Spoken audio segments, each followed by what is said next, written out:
Ya, jadi Anda sudah bisa mengkonsentrasikan kesadaran Anda ke suatu titik.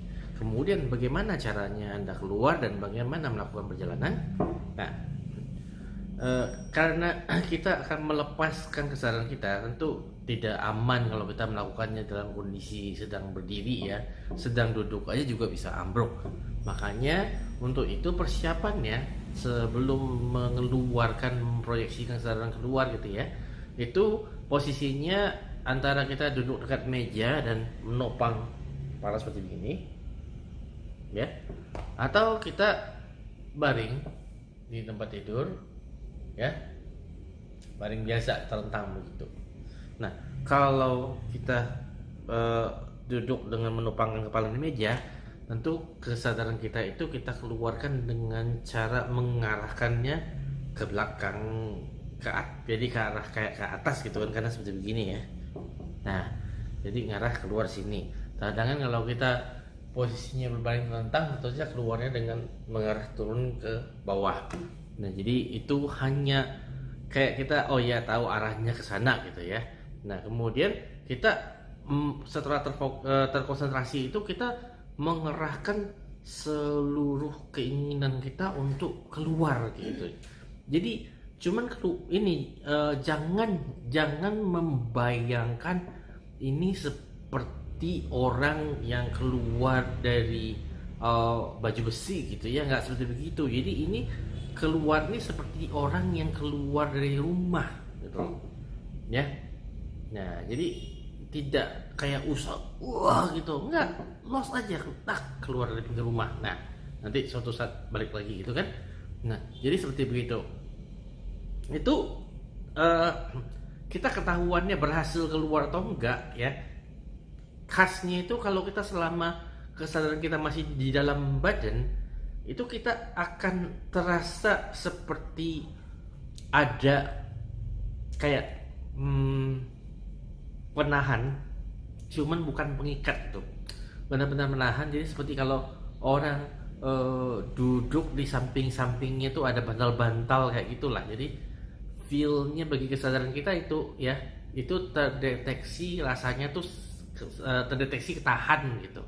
Begitu kita berhasil keluar, itu kita feel-nya itu yang terdeteksi itu kayak hampa, jadi kayak bebas gitu. Jadi seakan-akan seperti kayak terlambung gitu ya, ke suatu tempat yang luas sekali seperti itu rasanya. Nah, di situ kemudian kita harus berusaha untuk mempertahankan kesadaran, karena kecenderungannya pada saat itu terjadi itu akan berat sekali ini tidur ya, terutama kalau waktu baru 1-2 kali. Kalau udah sering tuh udah terbiasa, udah gak apa-apa, tapi di awal-awal itu bawaannya benar-benar kalau tidur itu berubah jadi mimpi dan itu udah gagal ya. Jadi kalau benar-benar tertidur tuh langsung kelihatan ya kayak orang mimpi biasa lah gitu ya. Nah, itu udah gagal. Dan kalau bisa bertahan ya, kemudian terdeteksi tuh sekeliling tuh ya, ada energi apa saja gitu.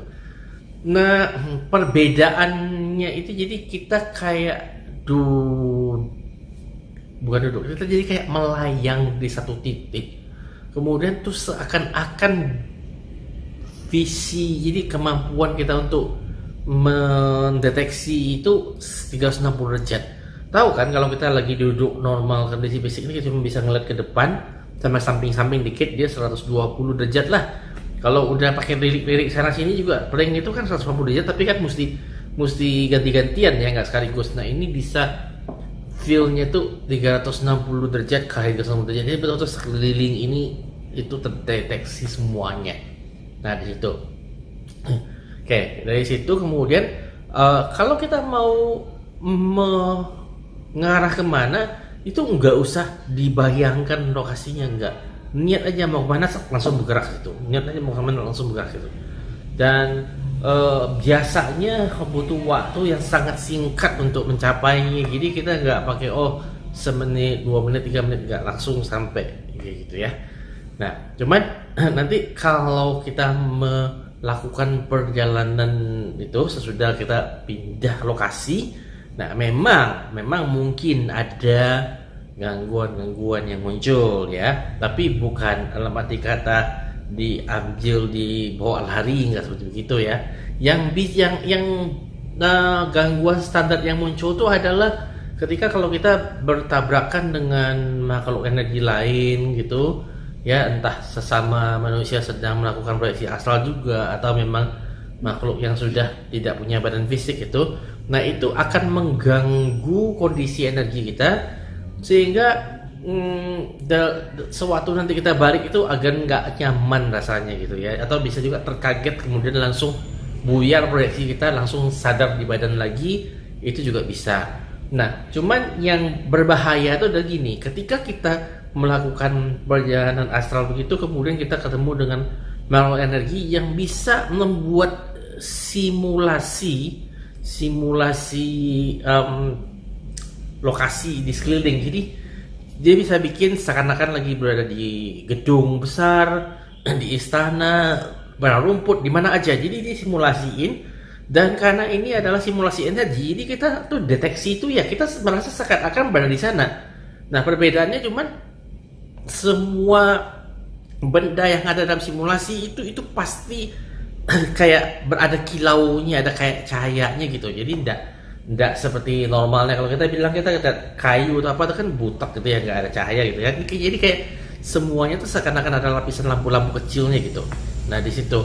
Nah, mengapa bahaya? Kalau kita terjebak di dalam simulasi itu dan kitanya emang tidak mau pergi, jadi kita motot mempertahankan terus-menerus proyeksi untuk berada di lokasi simulasi itu, ya itu lama-kelamaan badan fisik kita kan melemah ya. Kalau sudah berlalu berapa hari nggak makan apa gitu kan, lama-lama ya sakit, kemudian dia bisa meninggal dari situ. Jadi kalau dibilang itu sih sebenarnya bukan diculik tapi dirayu gitu ya. Nah, gunanya buat apa mereka apa? Ya kalau kesadaran Anda bisa dijebak, dirayu begitu, kemudian ditahan di situ, ya itu bisa ya jadi mangsa gitu, atau kalau nggak jadi jongos gitu. Ya itu gunanya buat mereka. Oke, jadi itu tentang bagaimana cara melakukan perjalanan astral ya. Nah, kalau nanti bagian berikutnya adalah apa-apa saja yang faktor lain yang perlu diperhatikan dalam perjalanan astral, dalam bagaimana kembalinya. Oke, jangan lupa subscribe ya, nyalakan notifikasi, kemudian like atau dislike, komen dan share. Oke, sampai berikutnya.